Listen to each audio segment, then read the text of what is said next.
Λοιπόν, τώρα θα πάμε στη Θεσσαλονίκη. Μας έχει συνηθίσει ο Νεκτάριος ο Σερμάκης να κάνει εκθέσεις για το μέλι και για άλλα εδώ, κοντά σε εμάς. Να πω κάτι. Τώρα είναι στη Θεσσαλονίκη. Ευτυχώς που θα γλυκαθούμε και με κάτι σήμερα σε αυτή την εκπομπή. 10ο Πανελλήνιο Φεστιβάλ ημέρες μελιού, ημέρες γλυκού. Καλημέρα σας. Καλημέρα.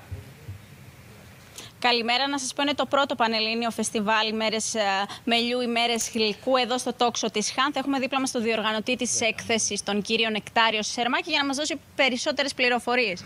Αγαπητοί Στέλλα και Ντίνο, καλημέρα, καλό μήνα, χαρούμενη άνοιξη. Αμήν. Βρισκόμαστε εδώ με 30 παραγωγούς από το ένα άκρο της χώρας έως το άλλο, όπου ήρθαμε για να πραγματοποιήσουμε αυτό το φεστιβάλ. Εδώ λοιπόν αποτυπώνεται όλος ο πλούτος της ελληνικής φύσης.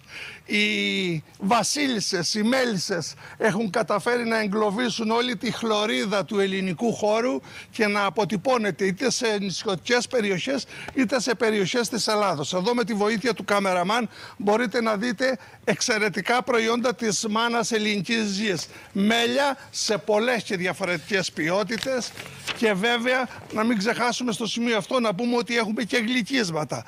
Το σύνθημά μας είναι 4 ημέρες αφιερωμένες στη γλυκιά πλευρά της ζωής.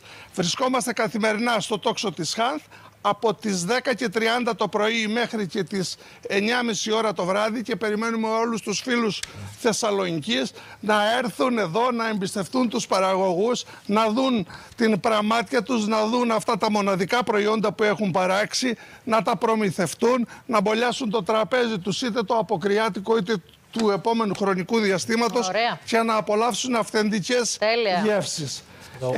Εδώ λοιπόν βλέπουμε μέλια σε διάφορες ποικιλίες και ποιότητες. Και το σημαντικό είναι, όπως είπα, να μπορέσουν οι καταναλωτές της Θεσσαλονίκης να δουν όλης της Ελλάδος τα μέλια.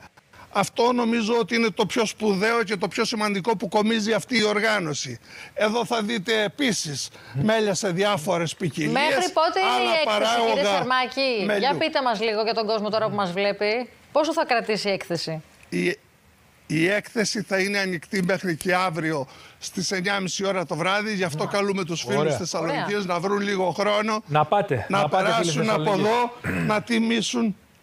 Ευχαριστούμε πάρα πολύ, κύριε Σερμάκη. Αυτούς που βρίσκονται εδώ. Να είστε καλά. Βλέπετε πρόσωπα αγωνιστών της ζωής. Έτσι. Και αυτό νομίζω Χαιρετούμε. ότι Ευχαριστούμε πολύ. πάντα. Γεια σας, κύριε Σερμάκη. Ευχαριστούμε. Μέχρι αύριο το βράδυ, παιδιά.